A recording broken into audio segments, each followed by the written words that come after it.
وەختتان و خێر خەڵکە کوردەوار و میوارم لە هەر کوێ هەن ساق و سەلامەت بن. هەروەکو پێشووتر ئاگادارم کردنەوە ئەڵبەتە من دێر ئەم مەطلەبەم بە دەستگەیی لەسەر بڵاوکراوەیەک لە تەرەفە دەفتەرە ئیمام جومعەی پاوە مەڵا قادرە قادری سەبارەت بە ئاغای ناسرە ڕەزازی دیبەیتێکمان ئەبێت و ئەم مەسئلە تەحلیل ئەکەین. ئەوڵەن 9 دقیقە کە من دامنیاگە و ئیشان قسەی کردگە سەرەتا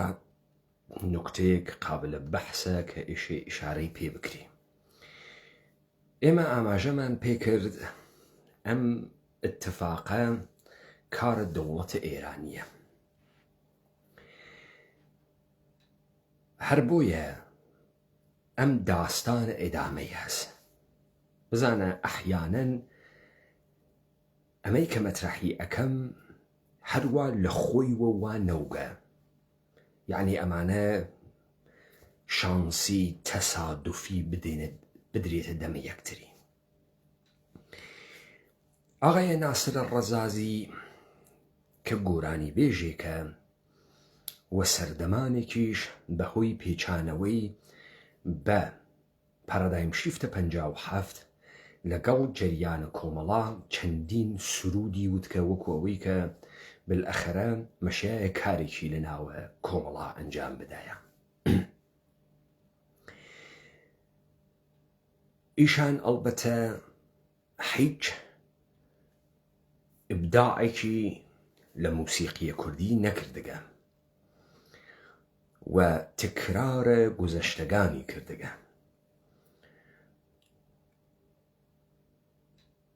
و خۆیشی وەختە خۆی بەم کەسانەی کە ئێژێ تەرەفدار ئەناڵیا بەدەستیان و کە موردە ساپۆرتە ئەم تەرەفدارانیە نەبوو. بالئەخەرە ئەو قیاسی ئەکرد خۆی تەکە ئیبراهیم تاتلیسە، خۆی تەکە شەهرام نازریە. وەزعیەتە زندگی ئەوان و وەزعیەتە زندگی ئەم. ئەلبەتە ئەوەی کە ئیشان تەوانی نەبوو بە فارسی بخوێنێ وەکو شەهرام نازری تا بتوانێت تەرەفدارانێکی سەراسەری پەیداکات و مارکتێ بگرێتە دەست و وەکو ئەو کاورای سنەیە بوو جەمشیدی ناوە و مدەتی هات بڕێتەرانەی خوێند. تەبیعەتەن لە ئۆهدەی بەرنەیەهات وەکو فرەیەکی تر کە ئیستە فرە کوردبازیەکەن لەبەر خاتریەوەی مارکتەکەیان ئەوەسە. پوڵە گەعدە و زەماوەن و کۆنسەرت و ئەمانە بەمە دەرتێرن و لە کناریا خەدەماتێکی تر ئەدەن تا ئەم خانە بۆیان گوستەر دەوێ. ئەم ئاغای ناسر ڕەزازیە بالئەخەرە بۆ خاتری ئەوەی کە دنیای سلیبریتی سازیە واینە سەردەمە شەبەکە گەلە میدیایە کەوتە فعالیەتە مەدەنیکردن لەگەڵ دەوڵەتە ئێرانیە و لە ڕاستای سیاسەتەکانە دەوڵەتە ئێرانی لە هەرکوێ تری بوون ئەکەوتە دەسی قسەی ئەکرد. بۆیە ئێمە هاتین ئەم ئاغامانە جەمە و کردو کە ئاغاگیان تۆ گۆرانی بێژێکی لە سەتح گۆرانی خۆتا دانیشە، مەجوڵێ دەزمەوە شێنە. تا ئەمەی کە ئەم اتفاقاتانە خەریکە ڕقم ئەخوا بە خۆتان و بە حکوومەتە حەلیمتان و ناگەهان تەی هەفتەهای گوزەشتە 15 ڕۆژە پێش عکسێک لە ناسرە ڕەزازی تێتە دەر و کە ئەم ئاغا بە گۆچانی خەریکە ئەڕواتە ڕێوە و ئەیکەن و قاڵ داخەکەم ناسرە ڕەزازی پیرروگە یاڵڵا بەرەیەکی گوستەردەی پێ ئەدری لە شەبەکەهای مەجازی و ئەمە ئینعکاس پێیاکە لە کاناڵەکانە مەسعودە بارزانی و حەلیمە کوردستان. لە کەنارە ئەمە حزورە ئیشان لە لایڤگەلە ئینستاگرامیە و ئەویش بە سوورەتە گۆستەردە لەلایەنە عیدەیە هۆرە چەڕە و بەڵاو ئەوێتەوە کە کەنیشتێکیان هاورگە ئەو گۆرانی ئیژیت و ئەم سەر ئەلەقێنێ. ئەمانە دوا بە دوای یەکتری بە قەوڵە بەرادرانە فاسۆمی ناگەهان سەر دەرتێری لەوەی کە ئاغایە ناسرە ڕەزازی بە دەموچاوە زۆڵێک و وەکو چراموشی پرتەپرتی تێ خەریکە خامۆش ئەوێت ئەو سەلیسیە کەلامە جارانی نەماگە و هەر ئێژی تێئەگەی ئێژی خرف بووگە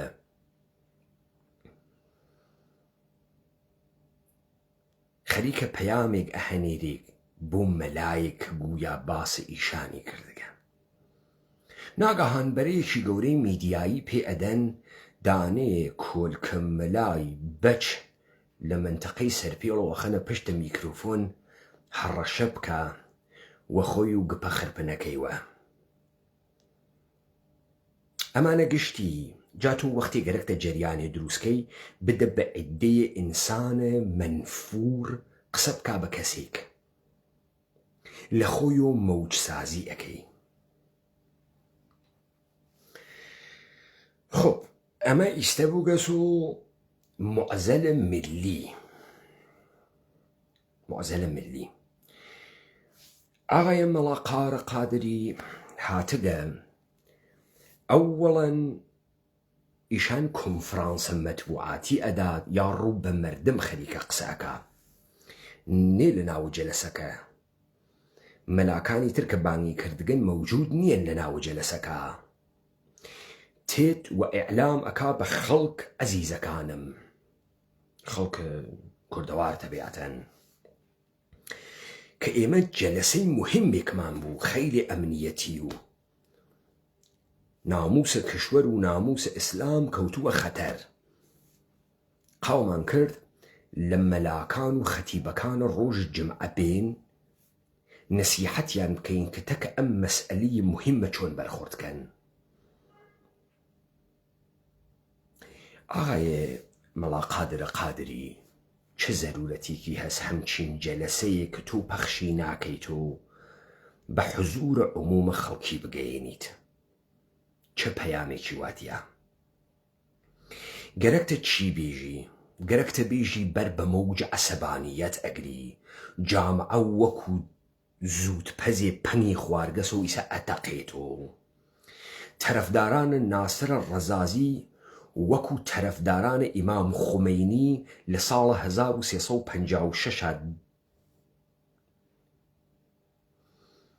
دەیمانگە 56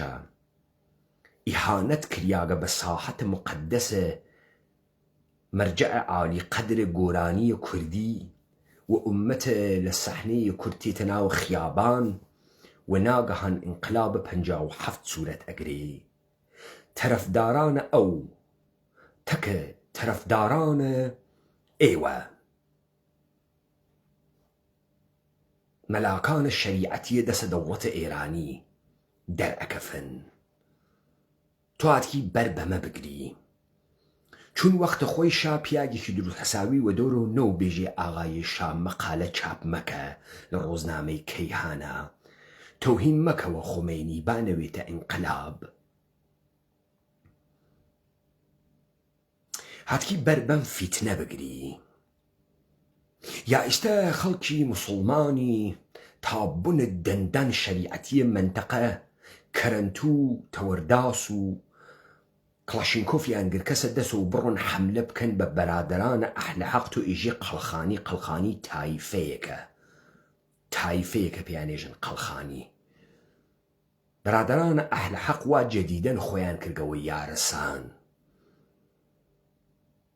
گەرەکتە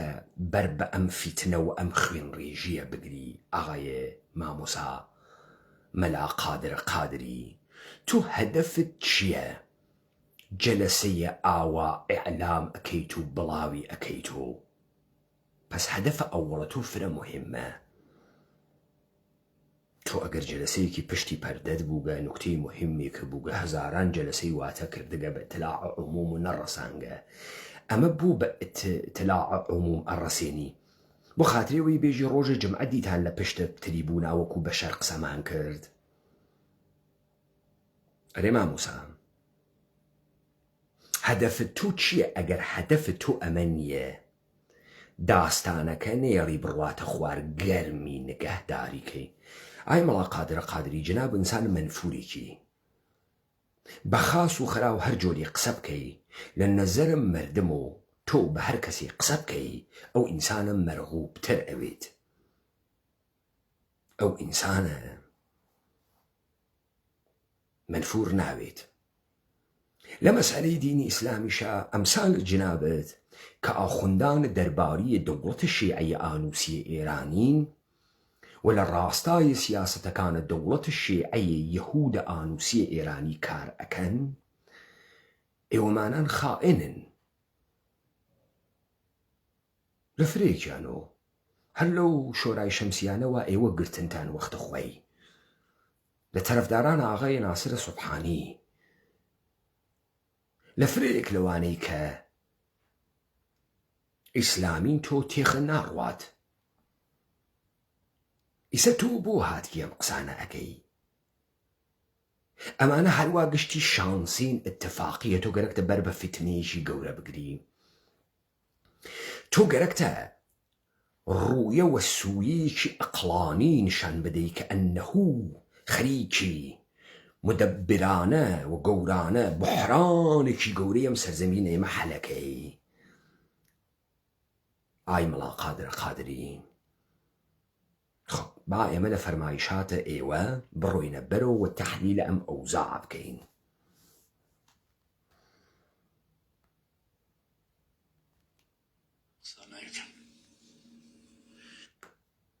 بسم الله الرحمن الرحيم. شكري پروردگاری دانا و توانا بجێتێرم لەسەر ڕوحی پاکی حەزرەتی ڕەحمەتی للعالەمین درود ئەنێرم. ئەرزی سڵاو و ئەدەب و احترام هەم بۆ هەموو برایان و خوشکانێک کە دەنگی ئەمە ئەبیسن. عەزیزەکانی من، ئەمڕۆ بە داوەتی دەفتەری ئیمام جومعە جەمعێک لە عولەمای عەزیزی شارستانی پاوە کە لە ئاغا گیان با من جارێ هەر لە ئیستۆ منافقیەکی جەنابە دەربخەم هەن ئەوەڵ قسەکان تۆ درود ئەهەنێری بۆ ڕۆحە پاکە پێغەمبەرە ئیسلام، بۆ سەڵاواتی بۆ ناهەنێری. درود و سەڵاوات هەرتکی یەکێکە. ئەم منافقیە بوو ئەەکەی گەرەکتە بێژی بەم نەوعە ئیسلام بوومی و ئەەکەی تۆ بزان ئاغایان بەر لە تۆ کەڵە بلیمەتەکانە ئێرانی بازی دەستیان بەستوو بە کێ؟ بە ئاغای حەکیم ئەبولقاسم فردەوسی. وەیان و ئێرانیەت فەرق کاتەکە ئیسلامیەتە. بزانە لەم زەردشتی بازیە ئەحیانەن ئێشێ ئەهورە مەزدا یار و یاوەرە مردم بێ. لەم زەردشتی بازیە لذا خەڵک ئەهورە مەزدانیەن، یارینی یاوەرینی. ئای فردەوسی وەکو تۆ تێت ئێرانی بازی بکە ئەم شخصیەتە مەجعولە. دەستپێکە شاهنامەکەی بەمە دەستپێەکە: بەنام خداوەند جان و خرد کەزین بەرتەرن دیشە بەر نەگذەرد. بەناوە خواوەندە گیان و خرد عەقڵ کە لەمە زیاتر عەقڵە من ڕێی تێناکە لە کامە زیاتر لەمەی کە فەقەت ناوی بێرم. دێ ئەمە کامە ڕابتەیە یار و خودائیە؟ ئەمە کوا دوودانە یار بەیەک و ئاوا قسە ئەکەن کە ئەم یەکی بێجگەلەوەی کە بتوانێ فەقەت ناوی بێرێت ئیتر عەقڵی ڕێگە بە هیچ کوێتر ناوڕێت، چ بڕسێ بەمەی کە گفتوگۆی تەکا بکە. خۆ تۆ لەگرا ئەوێنی ئانچێ بەناو شاهنامەگەری تەولی دەکرێت و بوو تۆ دەرونیکردن و نەهادینەکردنە عوبودیەت تەسلیمیەت لە بەرامبەر خودای خارج لە زەمان و مەکانە لە تۆ لە بێگانگی خۆتە کە تەوانە ناسینە خوەتە نییە ئەو بە واستە تۆ بە خۆت ئەناسێنیت بە واستەی پێغەمبەر. تازە نە مستەقیم. حەدی چییە مستەقیم؟ تێمە سەرە ئەمەها تۆ ئالەگدا منافقیەک ئەەکەی هیچ پێویست ناکەمەگە تۆ قازی و قوزاتە شارە پاوە نییەی ئیمامە جومعە نییەی درود بۆ ئەهنێری بۆ گیانە پێغەمەر سەڵاوات بەهنێرە بۆ گیانە پێغەمەر یەکێکە خۆ با بزانین هەدەفت تۆ چییە لەم قسانە ئایێ مەڵا قارە قاری مزگەوتە ئیمامی جومعەن ڕۆژانی جومعە قسەکەن نشستێکمان بوو داوەتێکمان کردن کە قسە بکەین لەگەلیەکە نسبەت بەم یەک نەفەر کوردە کە ئیهانەتی کردووە بە دینی ئێمە فقط ئەم یەک نەفەر کوردە ئیهانەتی بە دینی ئێوە کردووە ئێوەی موسڵمان کەسانێکی تر نەیان کردگە و تۆ هەر کەسێ تەوهین و ئیهانەت بە دین ئیسلام کات جەلەسەی ئیمامان جومعەی بۆ دائەنیت بەعد تێی جەمعبەندیە جەلەسەکە بە سوورەتە فایلە تەسویری بڵاو ئەەکەی تۆ ئاغایێ مامۆسا مەلا قادرە قادری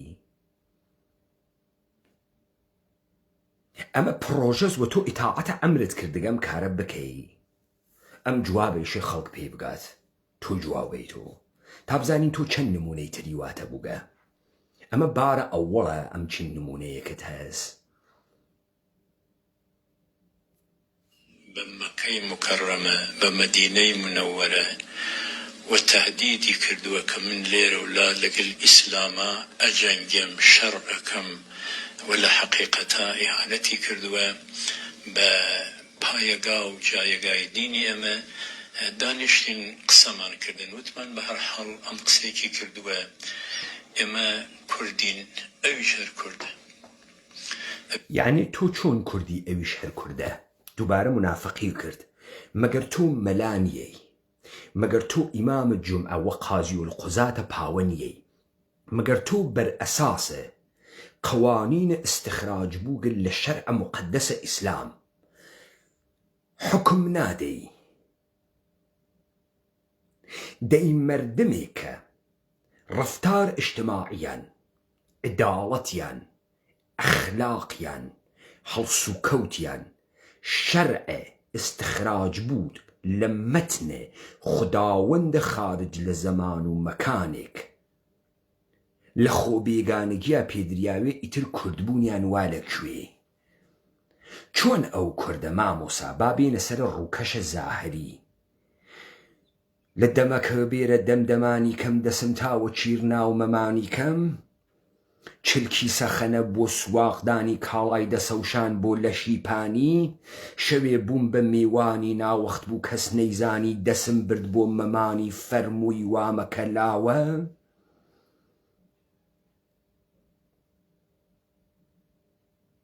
لەسەر کامیانە تۆ یا ئەوەی کە ئێژێت من ڕۆڵەی کوردم پەروەردەی جەرگەی شۆڕشی چینی چەوساوەم دژ بە سەرمایە تەنیا پاڵپشتە ئەو بورکانە هەڵگیرساوەم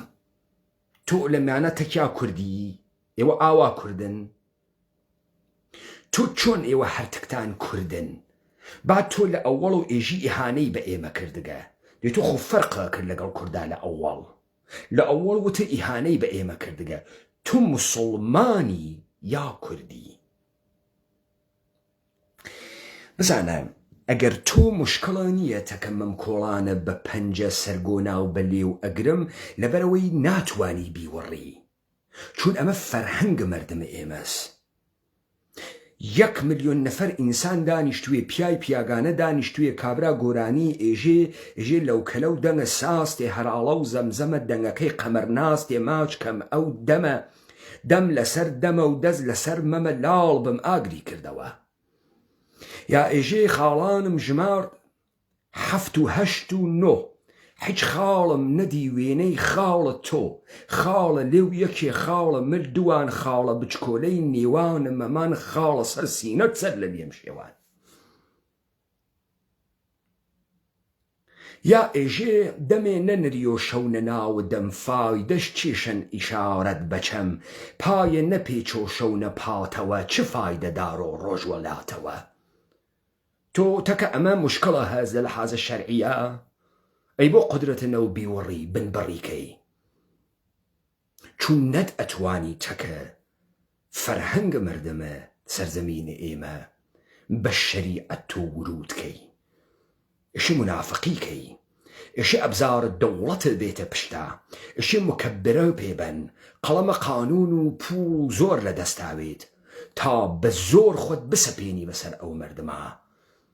درۆسە مامۆسا ئای مەڵا قادرە قادری تۆ چۆن کوردی ئەویش کوردە تۆ لە قەوانینە نیەی لە نەریتا نیەی لە ژیانە کوردی و ئینسانە کوردیان نیەی تۆ موسڵمانی تو شەریعەتیت تۆ هەڵسو بنیشتە هەڵسو کەوتە چۆنیەتی ڕەفتارکردنتە کە دیگەرانە لە دەستور و کتاوە شەریعەتان نووسیاگەوە تۆ بەو میترەتەکە خەڵکییا هەڵسو کەوتەکەی دێ من تۆ ناناسم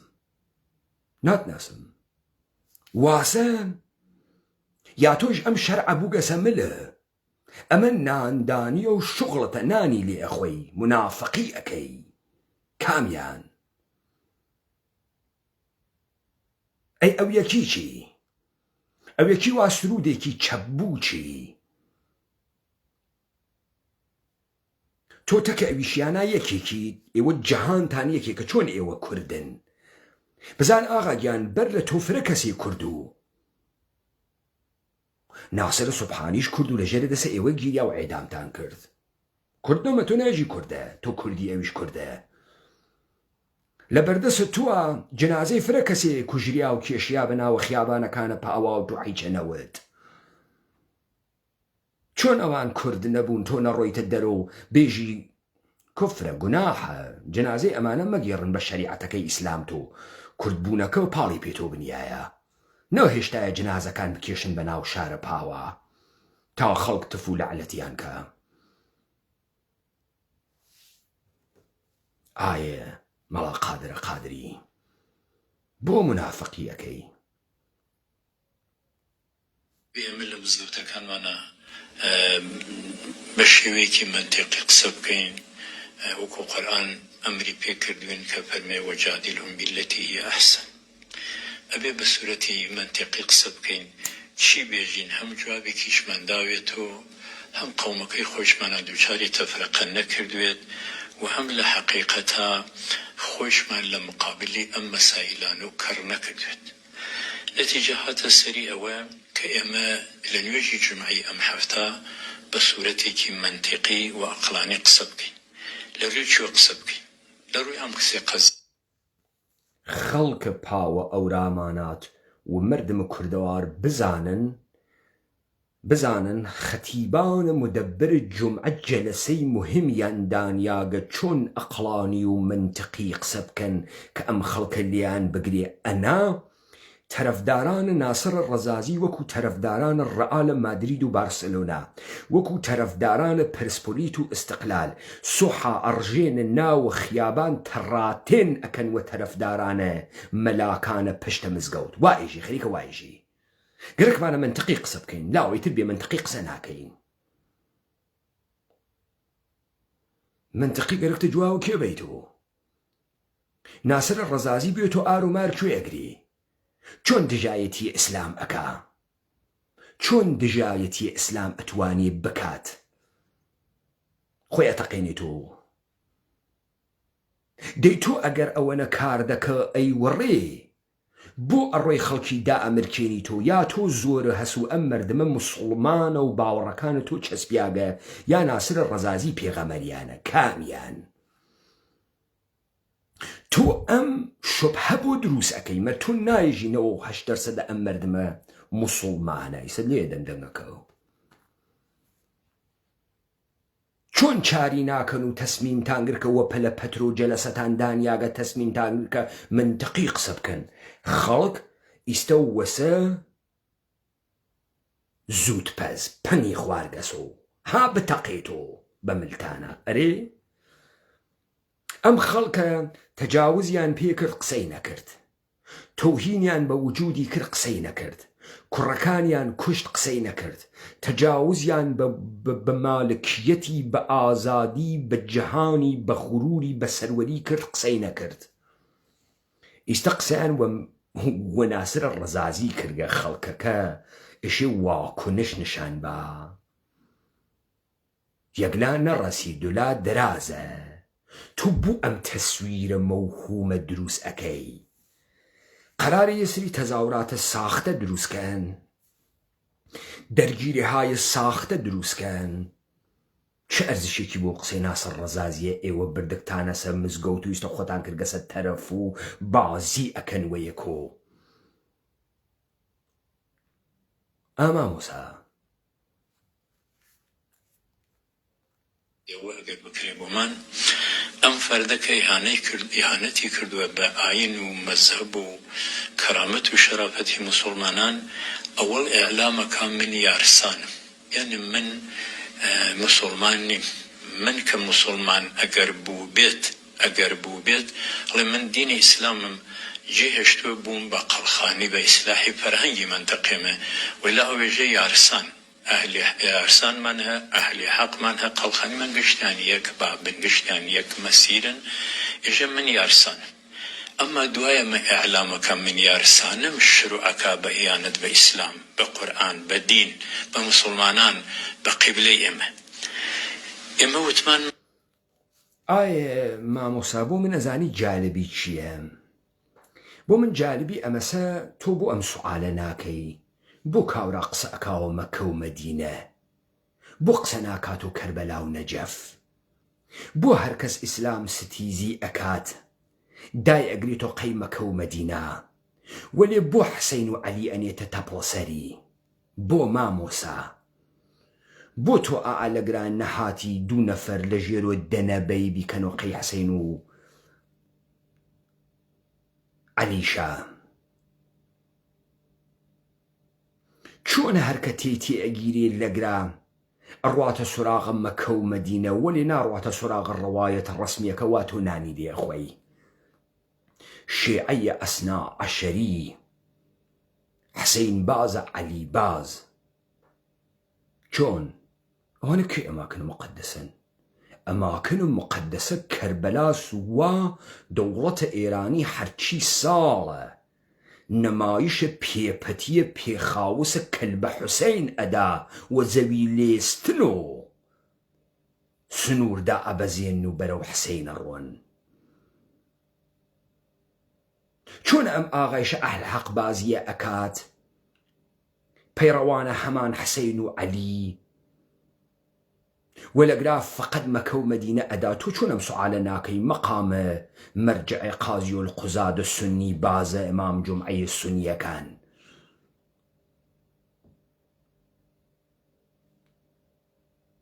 یەک ڕۆژە ناوە ئەم مەزهەبتە کە هەڵەگرتگە سادق وەتەکە خۆتە تام بێژم تۆ دروزن نییەی یعنی تۆ بە عنوانە مامۆسای سونی هەنووز نازانی قەڵخانی تایفەیەکە ئەمانە گشتیان ئەهل حەقن لە عەسرە جەدیدا هاوکاتەکە تەغییرات دەوڵەتە ئێران و مشتگرتنی بۆ پارەدایم شیفتێکی تر لەگەڵ بەرادەرانە پەکەکە بە کانتۆنبازی و فرقەسازی ئەمانە بوون و یارسان ئەنا ئەوسا پیان ئەوتن ئەهل حەق هەر ئەهل حەقیش بوون عەلی اللهی لە ژێر مەجموعەیە عەلەویانە چۆن تۆ ئەمانە نازانی ئاغایانی ئەهلی حەق و ئاغایانی یارسانە تەفرەقە دروستکا بینی ئەهلی سونەتی کورد و ئەهلی یارسان ئەهلی سونەتی کورد دەی تۆ لە ئەوەڵە وتە ئێمە کوردین نەمانگەرەکە اختلاف بکەوێتە ناو کورد تۆمە لە ئەوەڵە نەوت دەئیستە تۆ ئالەگرا مشەخصە کرد ئەهل حەق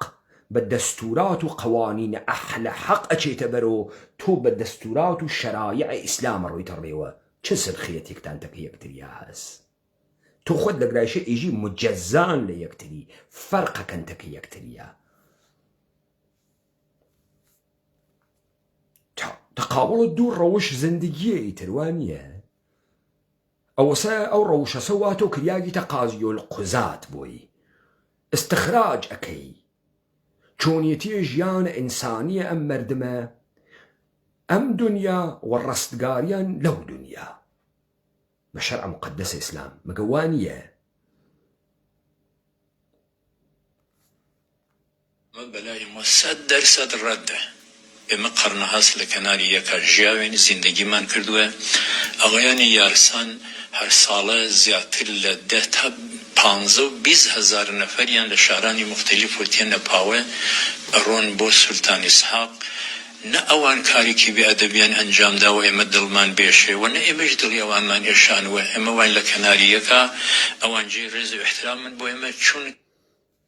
دەی بۆی شکارێ بکەی دڵیان بێشێ مەگەر ئێوە کورد نییە لە ئەوڵە نەوت کوردین وەختی ئێژی کوردین یعنی نەریتەکان و کوردی ئوسول و قەواعد و کوردی ئێوە بە یەک و گرێ ئەدا ئیترەمە چ فەرقێکی هەست چه فەرقێکی هەست مەگەر ئەوەی کە تۆ بە شەریعەتێکی تر بەوان بێژی سڵپەوت نەجس کافر ئەوانیش وە تۆ بێژن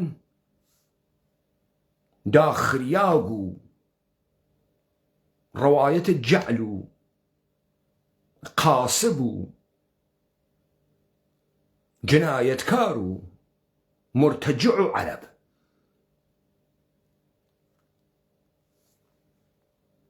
ئەوان مەسیر و دین و کەرامەتی ئەمان احترام گرتووە ئێمەش بەلا من و محترم لذا ئێمە لەگەل ئەهلی حەق و یارسانە هیچ گونە مشکلێکمان نیە وە قسەی ئەم ناو ئینسانیشتە ناتوانێت ئێمە تەحقیقات و ئێمە هەر لە کەناری یەکە ئەژین ئەمە مەطلبی ئەوە مەطلب نەمەژی بێبی گۆزۆ مامۆسا بێبی گۆزۆ بیکەوە کۆڵتۆ پاوە هۆرامانەت کە کۆڵتۆ بیوە جێگەیەکی تر بیخەلای مەسەڵەن تەحران نەکەی چی ئەەکەی نەکەی چی ئەەکەی دێمە تو لە ئەوڵ نەدوت ئێمە کوردین چۆنە ئیستە تەزادتان هەستەکە یەکتریە تو خاص ئەزانی وەختێ غەزالی ئەحیاء علوم الدین ئەنووسێت تێت ئاداب معاشرەت ئاداب نان خواردن ئاداب قسەکردن تەمام ئەمانە ورد وردێ ئەنووسێت یعنی تۆ نەریتە عەرەب بە بیانووی استخراج لە وحی خوداوەند و سنەتە پێغەمبەر تێری ئەیدێ وە منە مەردم ئێمە ئەها ئیستە وە زۆر سەرپۆشەکەنە سەرە مەردم و دایکە جناب و سەرپۆشی وەسەرۆنە و فێسیە کردە سەر مەگەر نە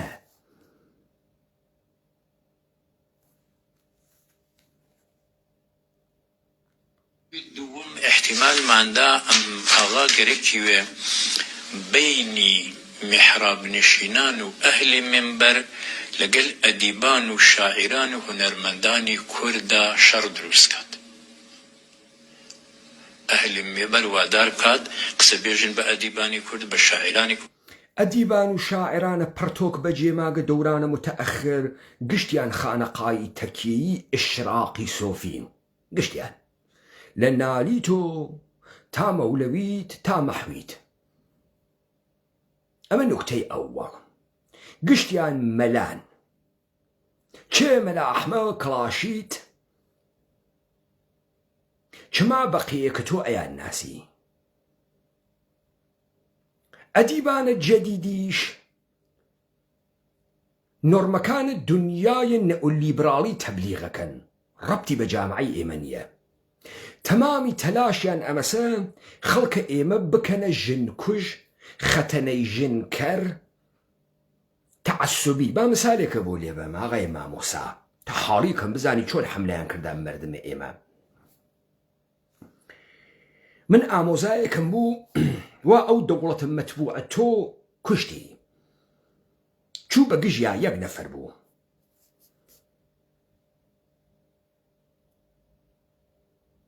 بەناو پێشمەرگەی حیزب دموکرات بوو لە مورەخەسیا بوو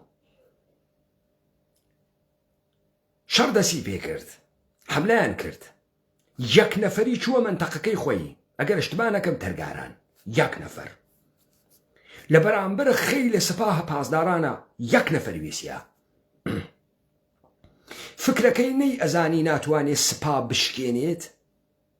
با ئەیزانی بە چوار خەشاوە کڵاشینکۆف ناتوانێت لە بەرامبەرە خەیلە بەرادەرانە بەسیج و سپاهیا بوێسی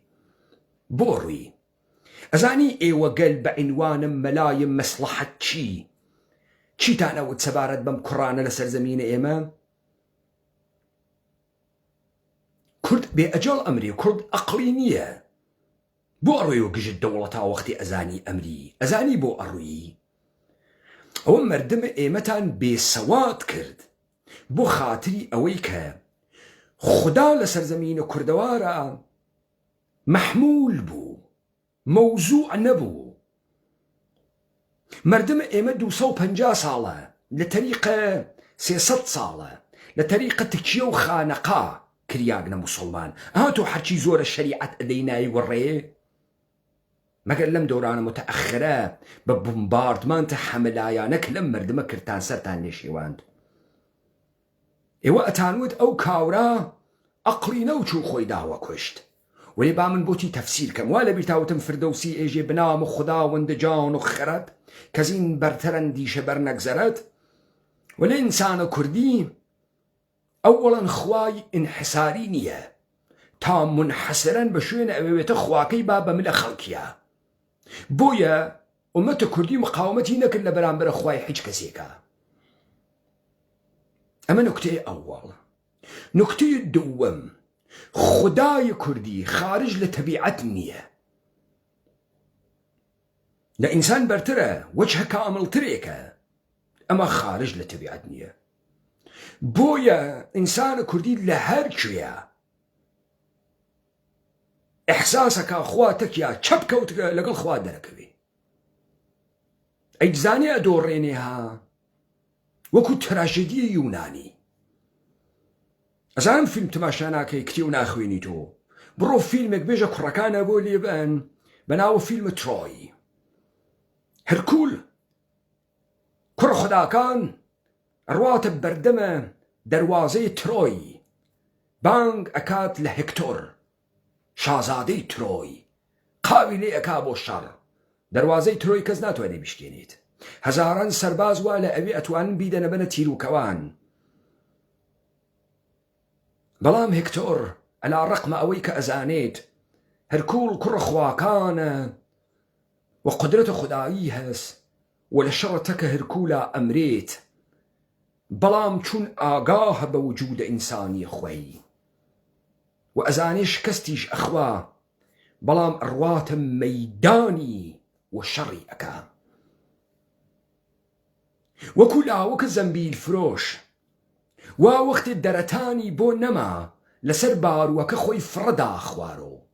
تا تەسلیم نوێ خۆ ئەیزانیەکەوێتە خوار ئەمرێ وەکو ئامۆزای منە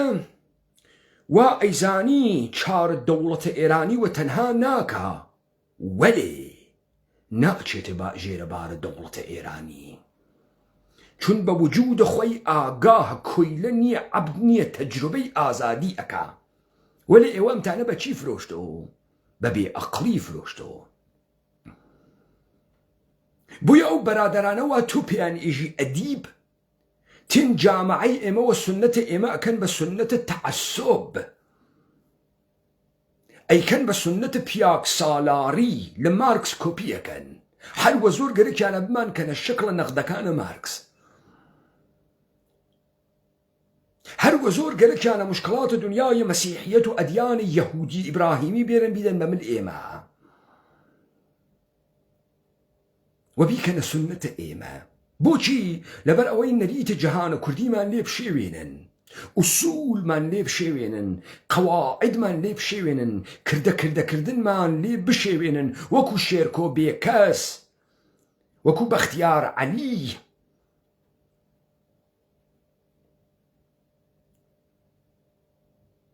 هیچ کامیان گزارش جەهانە کوردی نادا ئەهاتۆ قسە ئەەکەی وەم زوانە قسە ئەەکەی کە من قسە ئەەکەم وەلی دنیاکەمان فەرقەکە یەک نافەهمین ئەها من کۆڕێت تەناقز و درۆ منافقیم لە تۆ دەراورد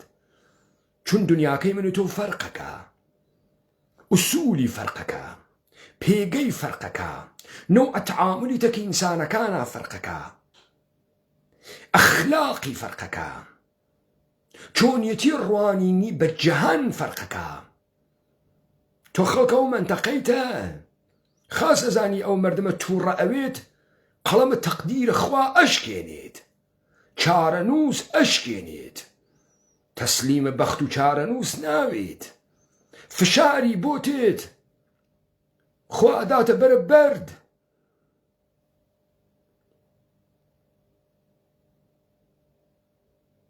تۆ ئەمە ئەزانیت بارها بیستکتە وەلێ ئێوە جەهانە کوردیتان نابوت کرد تا ڕەوایەتە خۆتان بدەن تا جەهانە کوردی لەبین بوون ئینسانە کوردی لەبین بوون ئێوە ڕێستان هەست بۆ ئەدیب و شاعر بۆ شاعرێکی واتیە ئەم سەرزەمینە جەهانە کوردی بهۆنێتۆ کردەکانە ئێمەوە گفت بێرێت یا خەریکە ئێمە ئەژەڵەژێنێ و ئەمان شێوێنە باوەڕمان کردگە دواکەوتگین باوەڕمان کردگە متعەسب و دووگم و جەزمەندیشین ئەم مەردمە چون دینە ئینحساری دینە قەومی ئینحساریان نەبوو چون خدایە ئینحساریان نەبوو چون شەرایع و قەوانینە خداوەندیان نەگەرەک بوو مشکلیان تەکە یەکتریانەوە حتا لە دەورانە متەئەخرا کە بە تەکایە حزوریان پەیا کرد لەم سەرزەمینە خەڵکەکە ژن و ژنخوازیش تەکە یەکتریاکە ئەهلە حەق شووەکاوە سنی شیعە ئەخوازێ شیعە سنیە ئەخوازێ هیچ کامیشیان سەڵپەوت نەون وەلێ شاید دوو تایفە وام مەرز زەویەکانیان وا لە لای یەکتریا گەرەکیانە زەوی یەکتری بخوان دەست ئەگرن و بەهانەی ئیسلامبازی لەبەرەوەی بتوانێت زەوی کاورا بخوا ئەنا بێرە تایفە ئەولاترم چی ئینتفاقی ناکەفێ و نەکەوتگە نا یەهودی بازیەکەی ئەوان لە چوارچێوەی شیعە بازی و ئەهل حەقیە تەسبیت بوو لەم سەرزەمینە نە یەهودی بازی شەریعەت ئیسلامی بازیەکەی ئێوە تەسبیت بوو لەم سەرزەمینە نەتانتوانی ئەوە خۆت ئیقراری پێکەی چه فشارێکە بۆ هاتکە مەگەر تۆ دەستگاهە دین نییەی بۆ فشارە بۆ هاتکە فشار ئەفکار عمومی بۆ هاتکە ئیسا ناسر ڕەزازی پێغەمبەر گۆرانی کوردیە خەڵکەکە فشاری بۆ داوەرگەزی قەڵکردگە تۆ لەم هەڵوێستانتە ناگرت ئەلا دەستورە سەپاهە پاسداران نییە توێمە سەری با ئیدامە بین بزانم تۆ گەرەکتە بەر بەچی بگری هونەرمەندانی کورد ئەمیش 100% وەلایەن ڕەدە ئەمیش ڕەدە بۆ هونەرمەندانە کورد دێ من بۆ تەموت هونەرمەندانە کورد چیێژن تەرانەکە ئەمەسە مطلق کولەن ژنە هەڵی تەکێنە قەزا لە ماڵم سەرگۆی مەمکەکە ئەخشێ لە باڵم بەو تابیە مەپید نام و نشانی خاڵی هاوە بان شەلەگەی ڕانی کاشکای مە بیاتیام کوزەی بانشانت چکچک بچکیام و ناو مەمکانت تۆ چۆن بە شەریعەت ئیسلامی مشکڵە نیەتەکە ئەمە بۆ درۆ ئەکەن چونکارە مەردم و نەریتە کوردی ناکەن گەرەکتان و حەقیکەن لە ناو ڕاستیۆ هەروە چۆن هاتن هەڵپڕکەکەتان برد سوارتان کرد بەرخانەقا کردانە زکرانە سەما گۆرانیەکانتان دزی کردانە دەروێشانە و مەولونامە هەی بەناز نازە چەند خۆشە ئارەقت گوڵە و بۆنە و وەنەوشە کردان یا محەممەد بۆن و چەند خۆشە ئارەق و گوڵە و بۆنە و وەنەوشە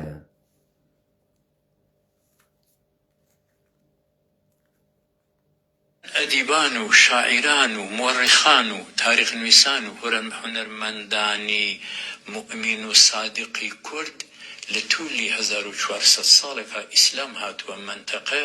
درۆ ئەەکەی 1400 ساڵ ئیسلام نەهات کەسە منتەقە درۆ ئەەکەی ئەزانی بۆ درۆ ئەەکەی لەبەر ئەوەی 1400 ساڵ ئێمە ئیسلاممان پراکتیزە بکردایە و عەمەڵمان پێ بکردایە ئێستا شکڵە یاروانی پاکستانوین وا تەنها هۆڤیەتمان هۆڤیەتە ئیسلامی و ئێستا ئەووەڵە سۆح لە دوکانەکانمانە قورعانمان لێدا عوسمانمان لێ نەهێدا وا تۆ مەجبور نەئەویت درود بە هەنێری بە ڕۆحە پێغەمبەر بەجێی سڵاوات درۆ ئەەکەی ئەگەر 1400 ساڵ وایە سەدان نەسڵی ئەکرد ئەم ئیسلامە قەشەنگ جێگیر بوو دەرونی بوو دەینەوگە ئێوە بە قودرەتە دەوڵەت و نظامە سوڵتەی جەهانی و مکەبیرە و بێدەسەڵاتکردنم مردم و گەوجاندنم مردم لەولا بەناوە دانشگا و لەملا بەناوە ڕەوەندە ئینقلاباتە چەپی و لەولا بەناوە پێشڕەفت و ئاوەنگاردیزم و لەملا بەناوە شاعرە تێهەڵدریاب و لەولا بەناوە مەلا و خەتیب نەتانتوانی ئەمە بشێوێنن هەنووس چاری ناکەن بۆ چون بە درێژایی هەزاران ساڵ ماو لەم سەرزەمینە چاوە ئومیدتان بەسکە ئێستا بە کۆمەکە مەسمیدیا و ژەڵەجاندنم مردم و بەرنامەگەرە سەمعی بەسەری و تاکوتەریاکردنم مردم لە یەک پاشانە شیرازەی جامعە ئێستا بیگۆڕن چاوتان بەوە بەستگە درۆگەی 1400 ساڵە نییە ئەنیا دیار و پێمانە هاوە من و دیار نییە ئەو دەنگی منە بۆ خەڵکی لێ بەبزانە ئەو خەڵکی کوردە لە من تەنەفرەکەم قسانمە کرد واقعیت بوو لە زندگی ئەوان وتم یا هەڵم وەسی بۆیان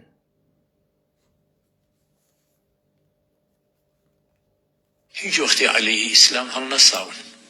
مؤدەب بوون و ئەساسەن بەلای ئێمە کەس عەلەیهی ئیسلام هەڵنەسیاگە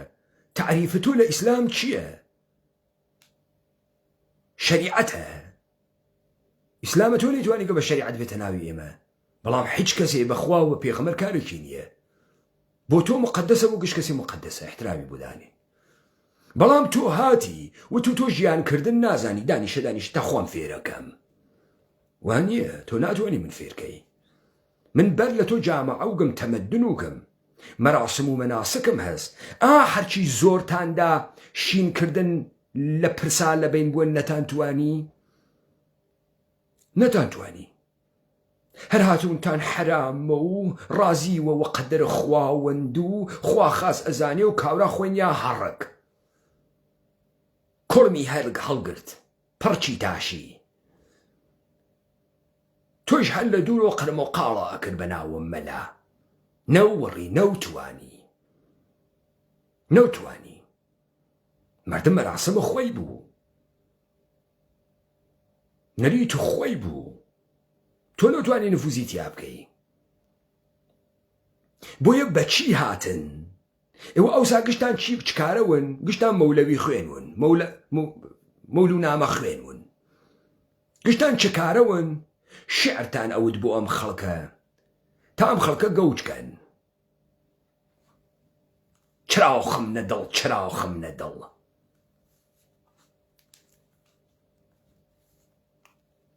ئەدیبان و شاعیران و تاریخ نویسان و هونەرمەندانی کورد جزوی فەرهەنگ و ئەدەبی ئەم قەومە و بەعزەن جزوی دینی ئەو قەومیشنە دین ئەو قەومە یعنی جەهانبینی ئێستا من بەحسە تراژدیان بۆ تۆ کرد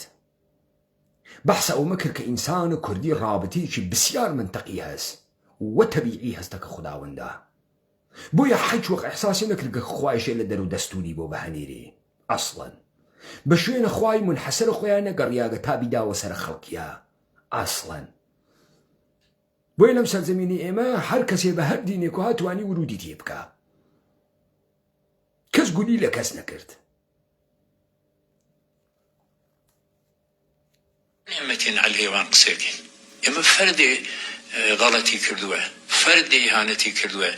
نە هەموو شاعیران نە هەموو هونەرمەندان لذا ئەمە ئەمی شخصی دووەمان بووە کە ئێمە نسبەت بە هیچ ئەدیب و شاعیر و هونەرمەند و مۆڕقێ قسەی خراپ ناکەین. مەطلەبی سووەم کە جزوی قسەی مامۆسان ئێوە نایکەن؟ ئێوە یعنی چێ؟ یعنی مەلا، یعنی دەستگاهە ئیلاهیاتی، یعنی متشەڕعین نایکەن؟ چۆن نایکەن؟ دەخوا هەر لەم تاریخی ئیسلامی ئێوە گشتتان ئەزدەم تەکفیر کرد، هەروانەی وایە ئەمڕۆ جێگەی مباحاتتانن، فەلسەفەیان نیا قەی ئیسلامتان، وەکو فارابی و وەکو ئیبنی سینا. هەر بەم تاریخە جەعلی خۆتان وا بەحسیەکەن، وەکو زەکەریای ڕازی، وەکو ئیبن ڕۆشد وا تەکفیرتان کرد. چۆن نەتان کردگە نایکەن؟ ئێوە خۆتانیش تەکفیرەکەن. سەلەفی تۆ تەکفیرەکە، تۆ ئەوان تەکفیرەکەی. ئەم ئیهانەتی ئەخیرە تازەگی نییە. حل لە زمانێکە ئەبوو لەهەب لە مقابلی پایامبەری ئیسلامی وساوە تا ئیسەمە ئەبوو لەهەبانی زۆرمان بوو لە تاریخە، وەلی هەموویان هەر شکستیان خواردووە. ئەم ئەبوو لەهەبانی قەرنی ئێمەیشە هەر شکستە خۆن زەرەریان کردووە قسە نایەکەن. مەریوان یانێ چۆن شکستە خۆن؟ ئێوە نییە تۆ زیقە کردگە؟ چی باش بووگە؟ تەرەفداران ناسر ڕەزازی لێتیان تەنگ و کردگەسۆ ئیسە فشارە بۆ هاتکە؟ چۆن شکستە خوا؟ ئێوە نییە تۆ وادار بە واکوونش بوویی؟ دێمە ئێ نایگرین تۆوە ئەمە کارە سپای پاسدارانە ها دەستورە پێی دریاگە بێم قسانە بکەی. نه ئێمە وا ئەگرین تۆ ڕاست ئەەکەی مەلایە ڕازگویەکی پێ دوالە لە بگۆڕا حەقیقەتێژی بەر ئەساسە شەریعەت و باوەڕەکانە خوات. دەی بۆ کەوتیتە زاق و زیروک؟ بۆ دەنگە بەرزە و بووگەسۆ؟ یعنی جامعەیە کە تۆ ئیدعا ئەەکەی موسڵمانە و لە ئەبوو لەهەب و تا ئێستا حەجینەوە ڕیگە، ئێستا ناسرە ڕەزازی لێتانی باری کردو، ڕاستی کردوتی لەگەڵ ئیسلام ئەجەنگم، هەر بە وشە تەقانتانیوە و پەلەپەل نازانن چی بکەن. یارۆ لە بانا هەڵە خاتۆ پاش لەرزەکەی کاورایەکی کۆلکە ئەگرێتۆ لەسەر پێڵ، ئیسە وا تۆیش لە پاوە کەوتی تا هەرزە. ئەرێ ئاغەیان دەخۆ تۆ تەناقوس خاز ئەناسیتر، منتەقە خوێندگە نەو خوێندگە، دەخۆمە تەناقوزە. یعنی پەناسر ڕەزازی مەیلی بێ نابوتانەکە ئیسە فتوابا تەرەفدارانی ئەتان خوان، هەروە مەم کۆڵانەوە پەنجە. تێ ئەمە نیشانەدا تۆ نە 1400 ساڵە مەوجودیت و نە شەریعەتیت و نە دینە ئەم مردمیتە و حاوە زۆر گەرەکتە بیدی وەسەری ئەم مردمە.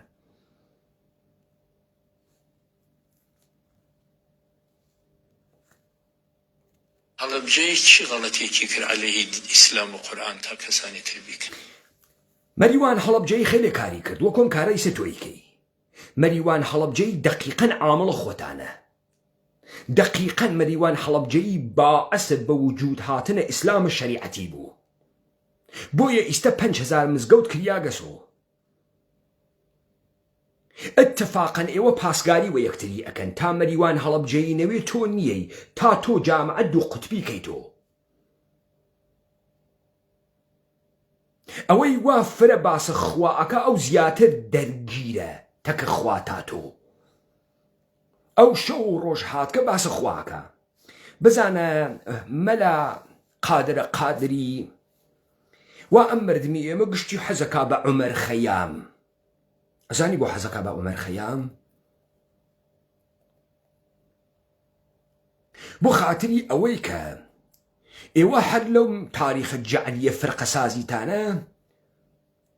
ئەشاعرەتان بوو. ئەشاعرە ئەیوە خوا قادرە مطلق و تواناوی مطلقە، وەلذا شەڕ و خەیر هەرتکیان سەرچشمەی خواییان هەست و ئەمە شەریعەتە کە مەنعی بڕەکار ئەکاوە ئێژێ ئەمانە شەڕن. دەرنەتیجە خوا ئینسانی مخەیەر کردگە و ئینسان مخەیەرە کە انتخاب بکە. ئەگەر خاسی هەڵبژارد خوا یارمەتی پێدا و زۆری پێدا تا سەواو بووە، ئەگە خراوی هەڵبژارد خوا قووەتی پێدا خراو بکە تا عقوبەتی بە. ئەمە ئەشاعرە مەگەنە و لذا هەروە کە خوا تواناوی مطلق بوو ئینسانیش مەسئول مطلق بوو. درۆ ساغەیان ئاغای عومەر خەیام هات وتی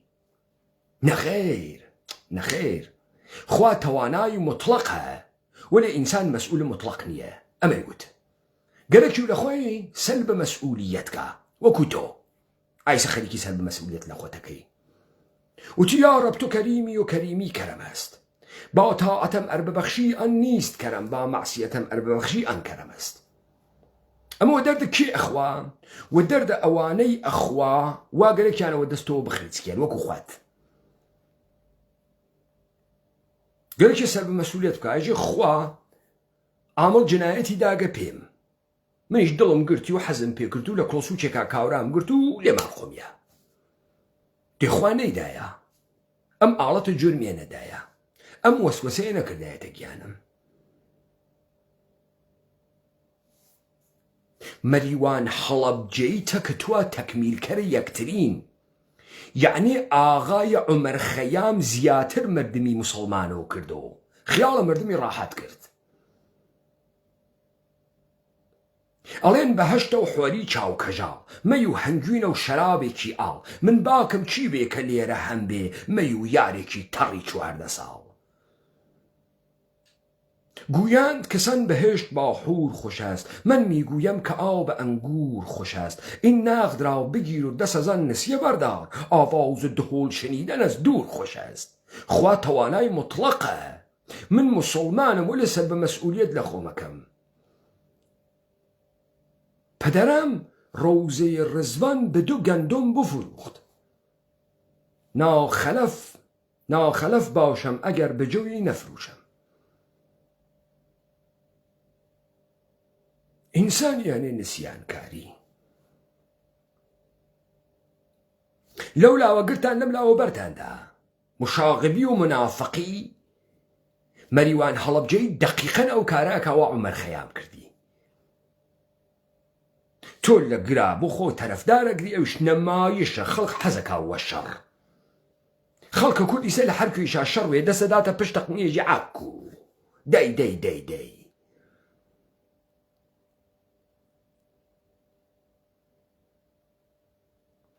جنازە وەنە مزگەوت فیشەک داگێنە ناوچاوی کاوراوە وێسێت و ڕاستەیەکی ئاک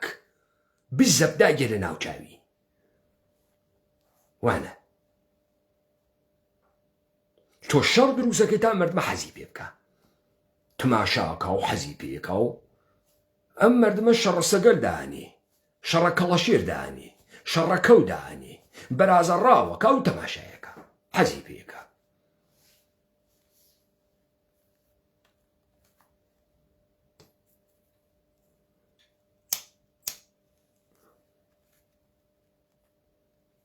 پس مەریوان هەڵەبجەیی مەحسوڵ خۆتانە بۆیە پاراستکتانە بۆیە بەردەوام ئەوێت و تا ئێوە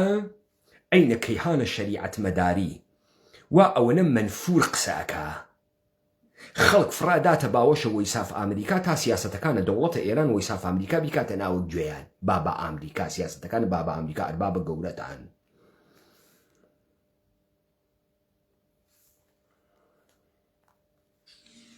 خۆیان شتیبان کردووە بەتایبەت ئەم ئاغا ئێرانیە میهمانی کوردستانی عێراقە میهمانی ئەقلیمە دەیەگەر کاورا ئێرانی و ئیتر چۆن کوردە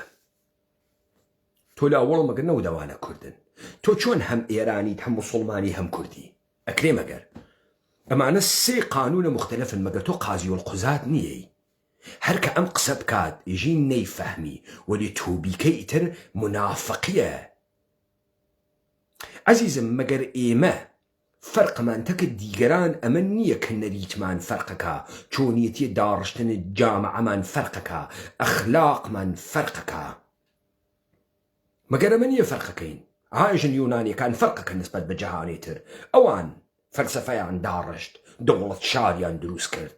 ئەوان نگاهیان بە تەبیعەت بوو لە ڕێگەی شناختە تەبیعەت و گەرەکیان و بە ئینسان ناسی بگەن پس نەریتە یونانی فەرقیە کرد بۆیە ئەرەستوو ئەیوت خوا یونانی بۆ ڕەهبەریەت دروست کردگە ڕەهبەر فەقەت یونانی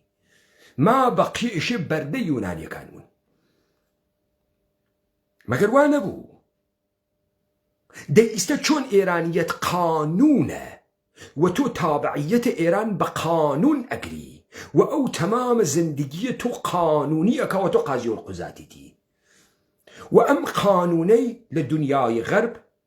ولا شريعة الإسلام هارقب سفانجيسي بس بسريمة بأيمة شربتي كياس بأيمة شربتي كياس چون تو هم إيراني تو هم مسلم عجب شو ترقاو بلنيكي عجب شو عجيب وغريبيكي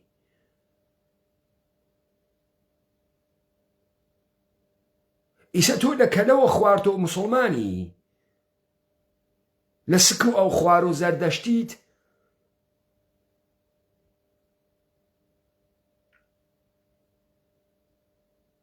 ما تو نافهمي مگر تو إسلامي نيت بشريعة قاضي القزاتي أي چون كردي ودما قوبان وزوان دي من تو نافهمم تو من فهمي مگر إيسا تو حالي دبو من چي مود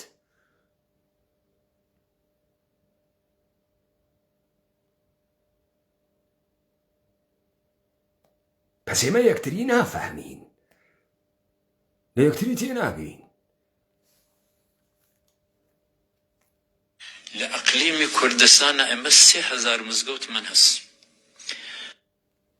بيوم نچي أي چون دتهي 1400 صالة 3000 مزقوتونو إمرو بيوم نبول نفتو تلويزيونو نمايشو تأترو خلق توقاندني سبقنا ساحي و 3000 مزقوت أو سابونو 3000 مزقوت 1400 صالة يشيم سرزمينه مزقوتي تياوي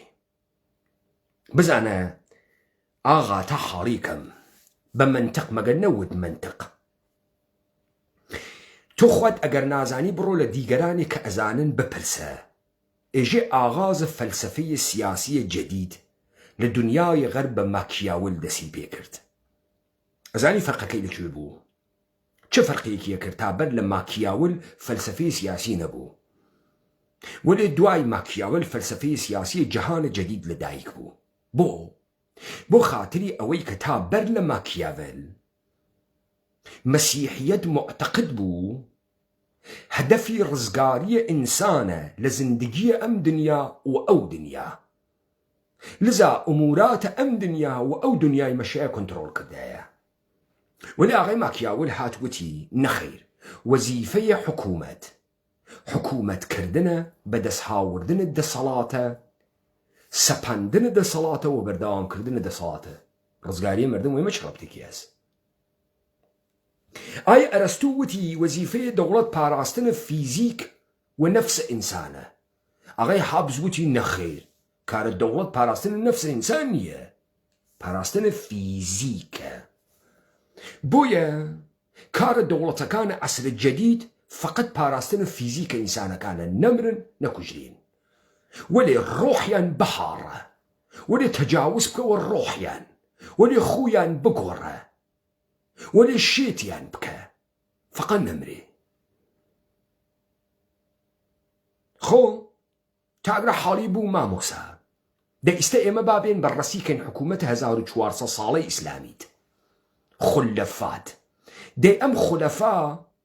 إشي هدفيان وكو چون تو خريكي بالشريعة إشي خلق وزور كيت بهشت لم دنيا ولا أو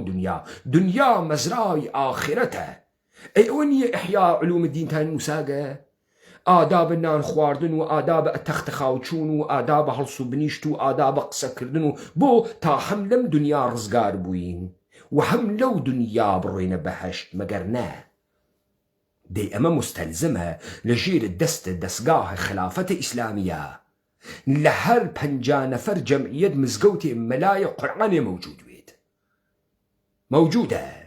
لم أوروبا أهر لاديك أروي كليسايكي 200 صالة 300 صالة 400 صالة واتيا نمايش قدرة كليساس وهدفي رزقارية خلقي لم جهانو أو جهان بو هسه دستگاه إلهياتي منسجمة هس حتى صالة 1300 حوزة علمية لقم موجود نية كوا مزقوتا كانتان ايبو قبل 3000 دانتان نو ما تو ادعانا كيما خلافة إسلامي بوغا خليفة شون أحيانا إسلامي بوغا شون أم مردما أحيانا پەیڕەویە شەریعەتە ئیسلامی کردگە لەم دنیا و لە ئەو دنیا. چۆن تۆ نە مزگەوتە هەز نە مەلات هەز نە قورعانە هەست کوا چەند ملیۆن جلد قورعانتان هەست دەستنووسە قەیم بە سوورەتە کامل. ئێوە خۆتان مەسخەرەن یا فکرەکەنم ئینسانانە نافەهمن ئێستا منتەقی و دەلایلەکەم منتەقی و ئەمە پێژن متۆدە علمی یعنی مشاهدە ئەەکەی قیاس دروستەکەی نێسە مزگەوتە نییە ها ڕوویانکەی وەلی ئێستا دیتە چ دەنگ درێژی 3000 مزگەوتی واتی حەلیمە کوردستان لە زمانە هارونە ڕەشیدا چەند هەزار مزگەوتی تیاو لە ئەوجە دەورانە پڕتەڵاو تەڵاویە ئیسلامیە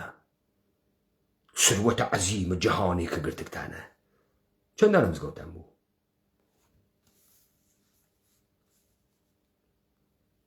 5570 خەتیبمان هەست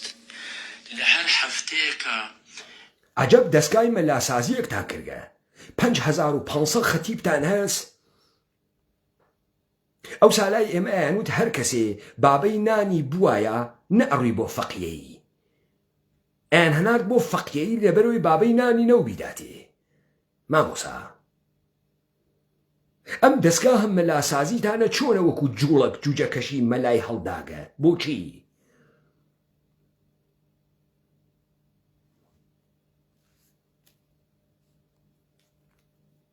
لە ئەقلیما 2900 جمعە ئەخوێنرێت قومی کورد ئەمە هەر تەنیا ئەو دیو کوردستانی ئەم دێوشکارم بە سووریا و تورکیەنە کوردستانی ئەم دێوشکە من ئاشنایم هەست ئەوەنە مزگەوتیانە ئەوەنە مەلایانە ئەوەنە دەی بۆ زیقە کردگە دەی تۆ ئەم مردمتە هەز ئەوەنە شەریعەتیە و خوا هەڵی ناگرێ وا لە پشت خوا و پێغەمەرە ئیستە مەشیایە ناسرە ڕەزازی لە دووکانە بخوریایە ئادرسەکەی نازانی دووکان یان نایزاننیوە دادەی بۆ ناتوان نەم کارەکەن ئیستا ئەم قودرەت نەمایە مانۆڤرە نەزامیە خەریکیەکەی دەی تۆ ئەوەنە قودرەتە هەست 5000 مزگەوت و 5000 خەتیب و 2900 دانە جمعە لە چی ئەترسی؟ لە چی ئەترسی؟ حەچێکی تر لەم سەرزەمینە نییە واکونشی پێنشان بدەیت تا ئەحیانەت بێ واکونش نشان بێ واغای ناسر ڕەزازی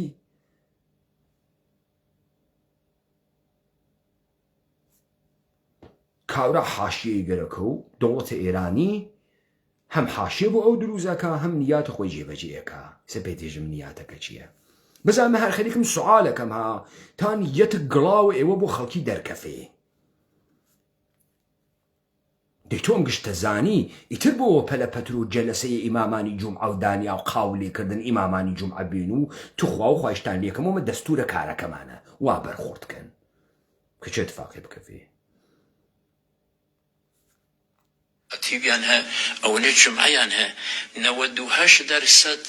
میلەتی کورد موسڵمانن ئیهانەتی بەم 98%ی کوردە کاکە مەگە تۆ نایژی 98% مردمە کورد موسڵمانە ئیتر خۆ تۆ نەیگەرەکە بێ فەتوا بەی لەگرا مشەخەس ئەوێ مەم کۆڵانە بە 5 قودرەتی فرەس یا قەوانینە شەریعەتیە تۆ دەی تۆ خەریکێژی مەم کۆڵانە بە 5 قودرەتی فرەس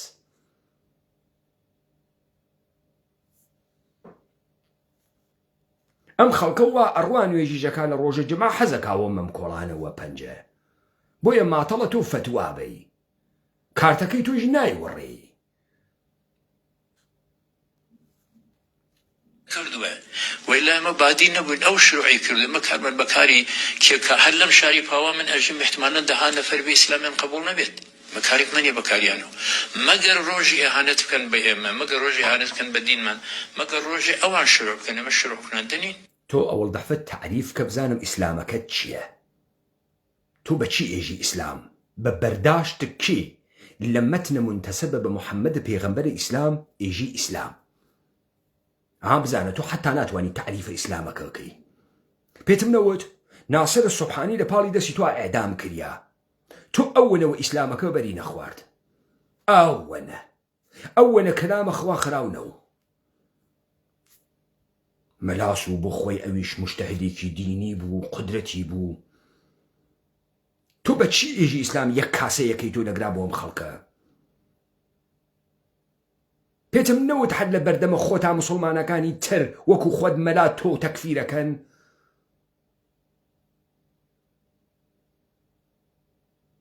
بۆ یەک کاسەیەکە تۆ ئەم ئیسلامە کام ئیسلامە تعریفێ لە ئیسلام کەرەوە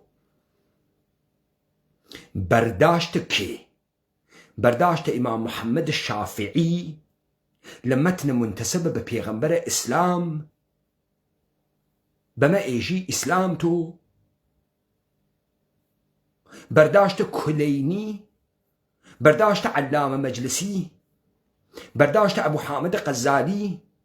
بەرداشتە ئیبن تەیمیە بەرداشتە کێ لە مەتنە منتەسەبە بە پێغەمبەرە ئیسلام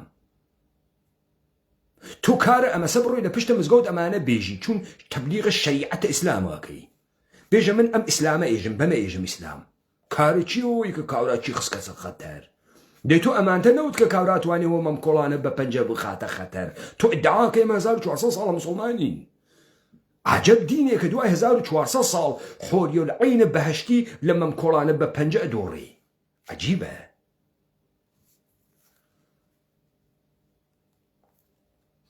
کەسێک پەیاد بێت لە توولی 40 ساڵە من لە پاوە جمعەی خوێنم ئیهانەتمان بە کەسێک کردوێت بە گۆرانی وێژێک بە سرود خوێنێک بە شاعیرێک شتی وا ممکن نەبووە ئیسێ ناتوانی بیکەی جورئەتە نییە بیکەی دادەی بڕۆ پشتە ئەو میکرۆفۆنە تۆ سەهلە عەلیە خامنەیش ناتوانێت تۆهین بە جەهانە کوردی بکە خومێنی وتی ما با کوفر میجەنگیم با کورد نمیجەنگیم ئەم ئومەتە کوردیە نەی ئەزانی دانای نەمابوو وەی ئەزانی دوو ڕەوایەت هەست دەمە قۆپان و زوان هۆڤیەتێکی تریش هەست بە ناوی هۆڤیەتە ئیسلامی نەی ئەزانی فاقە سێوەم ئەمەسە جەهانە کوردیە و ئەو خەریکە تیا زندگی ئەکاوە ڕەفتاری پێکا و ئتفاقن خەریکن لەوەیە ئەدەن منە جۆرئەت ناکەی ئادێ بڕۆ بزانم چی جۆرئەتەیەکەی دەی بێ بڕۆ تەکفیر کە بزانم ئەیوەڕیت بزانم خامنەی جۆرئەتەکە بێژە من جەهانە کوردی لەبینەوەم ئێوە بەشەر نیەن زندگیتان نەزانی کە ئێوەمان ژیر کردگە بە دەستوراتە ئیلاهی ئەرێ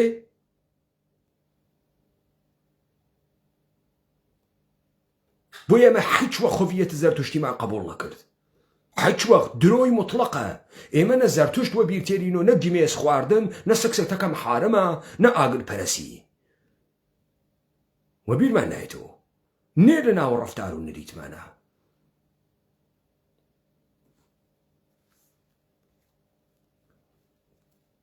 هەر نایکەین ئەمە ئەم شخصە ئیهانەتی بە دینی ئێمە کردووە ئێمەش حەقمان هەز وەزیفەمان هەز دیفاع بکەین لە خۆمان ئەمە دیفاعێکی منتیقی دیفاعێکی قورئانی دیفاعێکی ئارام کە نێوەتە باعیسی ئیختلاف لە مابینی میلەتی بە شەرەفی کوردە چۆن دفاعێکی منتقی ئەەکەی چۆن دفاعێکی منتقیەکەی ئاغا گیان دینە ئیسلام دینە جەهانیە دارایە خوداوەندە ئینحساریە بە ناوە ئەڵڵا و ئێژێ لە هەرچی خواز گەورەترە لە هەرچی خواز مهمترە و ئەگەر تۆ عیبادەتی ئەمەد کرد وایتە ناوە جەمیع مسلمانانەوە بە شەریعەتە ئیسلام ڕەفتارەکەی نەیکەی دوژمنە ئیسلامی و ڕەفتارە دوژمنانەتەکەکەی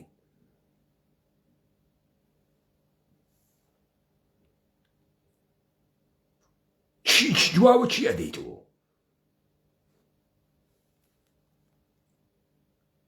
دفاع لە خۆتانەکەن دفاع چی لە خۆتانەکەن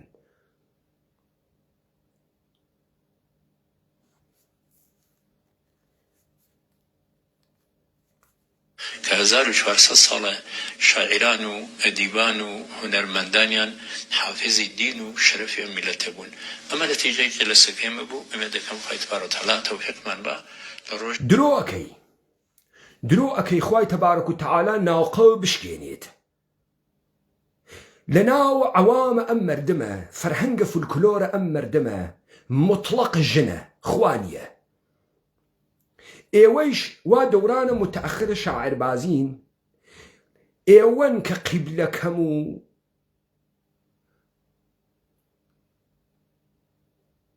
چرا معشوقتانە یەک گۆرانیە فولکلۆر یەک شعرە فولکلۆرم بۆ بێرە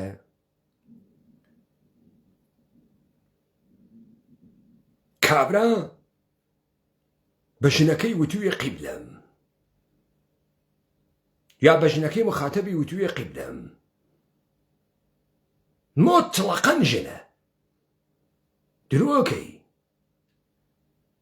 بۆ خۆتا قسەتان کردگە قشرێکی جیاوازن نە هەمەگیرن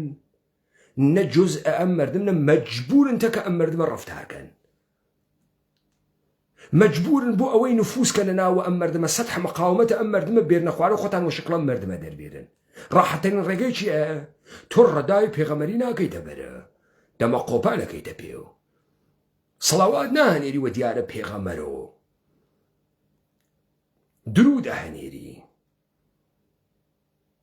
خەڵک حەزی وە گۆرانی چەپڵەز ڕێ هەی بەناز ئەگۆڕی تۆ یا محەممەد یا محەممەد دەروێشانە دروستەکەی زکردا ئەنی هەڵپەڕکەس تازە تۆ زیاتر هەڵەخەیتۆ لە بەر و لە دواوە بۆ درۆکەن بێرە سابتی بکە بە من ئەم مەردمەی کە تۆ ئێژی ئەمە دینیان و گە وە زندگیانی تەنزیم کردگە ئەم قسانەی وا تۆ ئەیکە ئەیزانن وە کردیگیانە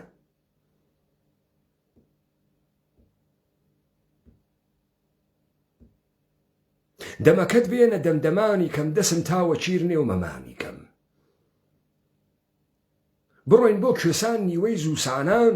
لە ناو سینەی تۆ میوە ڕەسانان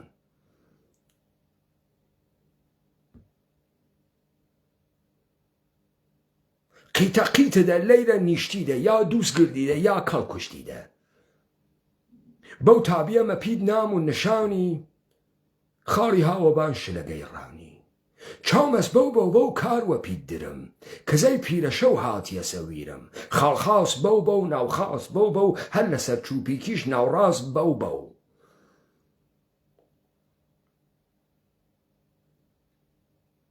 تەواوە خوایتیانە و خۆ تێو چۆن 1400 ساڵە وتکیانە کێ بۆ کێ وتکە کامە ڕشکن بۆ کێ وتکە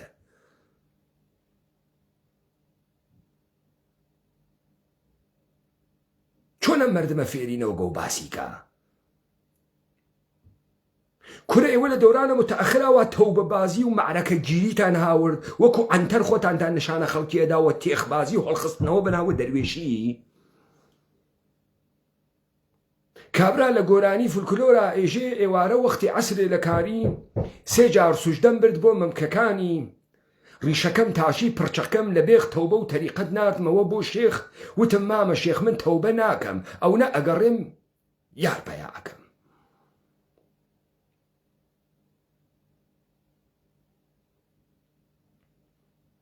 ئەمە کوێی ئەوەی تۆی تیاب و شعرا و ئەدەبا بە 1400 ساڵ دینە ئەم مەردمە دینە ئەم مەردمە مەگە خۆتان لێ حاڵی بوون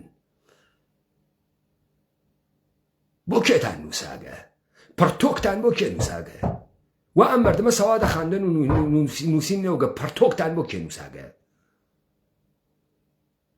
چۆن نێ لە ناوە حافزەی ئەم مەردمە بزان هەڵپەڕکە هەمەگیرە سنەتە ئەم مەردمەسە وەلێ زکر هەمەگیر نییە هەر کە تۆزێ مشتێ پڕچی شۆڕۆ کردو بۆ خاترێەوە وڵمە گۆشت بخوا وا وەختێ زکریانە کردوتی زەردەکە یا سوورەکە وتی داینێ بۆ دوای زکرەکە دەروێشێکتان چوو دزی کردو لە بەندەر عەباس وەسایلە بەنایی دزی و دانەیەکی تر دەروێشانەی بۆ وتو لە بەردەمیە وتی و دەروێش ئەو دەروێش چەرمگوێ وەک بەت سانتومترەکەی بجزیە لە شرکەت هاوردیەوە بیری ئیسا حەیتەرانەکەی زکرەکەی تۆ یارۆ دزەکەی شرکەتی دێ ئەمانە نۆرمە مەردمە ئێمان یا ئێوە عیدەی مەعرەکە گیرن وان نان بەوە ئەخوەن خۆ من سابتم کرد قسەکانە تۆ گشتی دروست ئیستا با بێژین تەحلیلە ئێمە چییە تۆ و ناسرە ڕەزازی پڕۆژەی سەپاهە پاسدارانن گەرەکتانە فیتنەیەک بکەنە ژوور و یەک ئێوە گەرەکتانە فرقەسازی لە سەرزەمینە ئێمە بکەن ئێوە گەرەکتانە مردمە ئێمە واردە ئەندیشەهای دوگمە فرقەئی و داخریا و نگاه جەسمەندیشانە بکەن ئێوە گەرەکتانە قەلب جەهانە کوردی و دنیای کوردی بکەن ئێوە گەرەکتانە بە ئەقەلیەت سازی بۆ ئێمە کەنتون سازی بکەن هەروە کە بەرادەرانە پەکەکەی سپای پاسدارانە قودستان خەریکە ئەو کارە ئەکات هەرێمە میدیا و هەرێمە شەنگالتان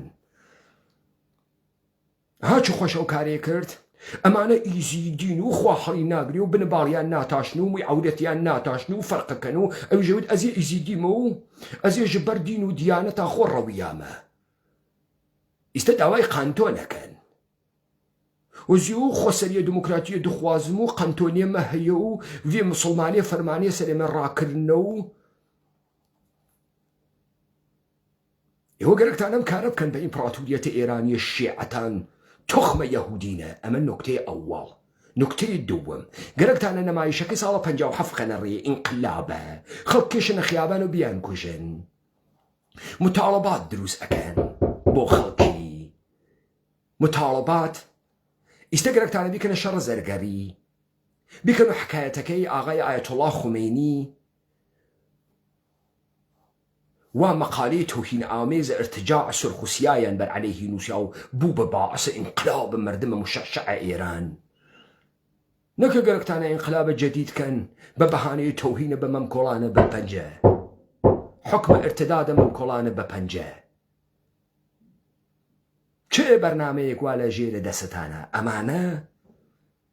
ئێمە بە عنوانە خێزە کوردەوارە سەربەخۆ سەربێرنە دەرسەرتانە کوتینۆ گۆزەشت تۆ بێسێ هوڤیەتە جەعلیبەی لە خەڵکە ئێمە وەلیێو دووە دەمە قۆپان و زووانێ بکەیتە هوڤیەتە جەهانە کوردی جەهانە کوردی ئەوە سەوا تەمەدونە ئازادە کوردی و ئینسانە مخەیرە ئازادە کوردی دروست کردگە ئەوە سەوا ئەو ڕۆڵەیە دروست کرد بە تەنهایی ئەچوو بەگشت خوا ئەچوو بەگشت دەوڵەتە خۆ تۆ ئەیان ناسی ناویان بووە مەسەن بەگە فەتاح بەگ ئاغا شڕ جافرسانە هەورامان وا نەچووە ژێرە بارە ئەرتش ڕەزاخان تەکیا دەرکەفت وەخت و بیچی شکێنێ ئەوە ئینسانە کوردی حاڵی بوو دەرنەتیجە ئەمە بازیە گۆمەکە خۆشەکەن دابزانین ڕۆژە جمعە چه ئەتفاقێکە کەوێ خەڵکینەوە هاتکەم نەسیحەتم کردگە و جواوە ئەو مەلعونە ئەدەین و بە منتق و کارەتان بۆ نەزر کرد بۆ ئەفوی تێکەن ئەم خەڵکە ئەگەر تەرەفدارە ناسڕ ڕەزازی وایەنا نانیان ئەدا ناسڕ ڕەزازی بیخوات نەبێت و نۆکەری یەکێتی و سپای پاسداران نەیاندا 300 دلار ئەدەن بە کۆنسەرت ئیبراهیم تەتلیس وەلێ نەیان کرد لە کۆنسەرتێکا 500,000 بۆ جەمکەن لەو سوئدەم بەدبەختە بە دیارە پوڵ و هەڵ نەخات و هەر ڕۆژ نەیوەنە ئەملاو ئەولا ئەم پیاگەی توانی پێیە خاسێک وێ ئەوەنە بۆ 500 دلار و 100 دلار بردیانە گەعدە و مەشروبیان پێدا شخصیەتیان سووک و چروک کرد بۆ ئەم پیاگە بە ئەگراگەیی و ئێستا بوو گەسو داردەسە سپاهە پاسداران و فعالینە جامعەی مەدەنی و ئەوەی کە تۆ ئەیوێنیت ئەم مردمە درۆ ئەکەن وەلی ئەم مردمە تۆ ناتوانی حەملە بکەیتە گۆرانی ئەسڵەن حەملە بکەیتە گۆرانی هەڵەدڕن ناتوانی جەهانیانە نەریتیانە ئەوەسە لە زەهنە کاورایە کووردا فکرەکە تۆ گەرەکتە حەملە بکەیتە گۆرانی داخەی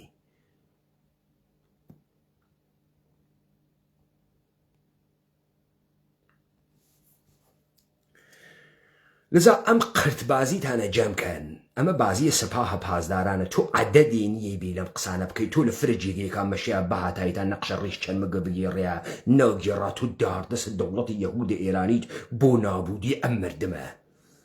کۆیکەنەوە ئەم بازیتانە تا ئاخێزە کوردەوارە سەربەخۆ لە گراویتە سەر بێرنە دەسەرتان پانەکەینەوە لایەوە خۆش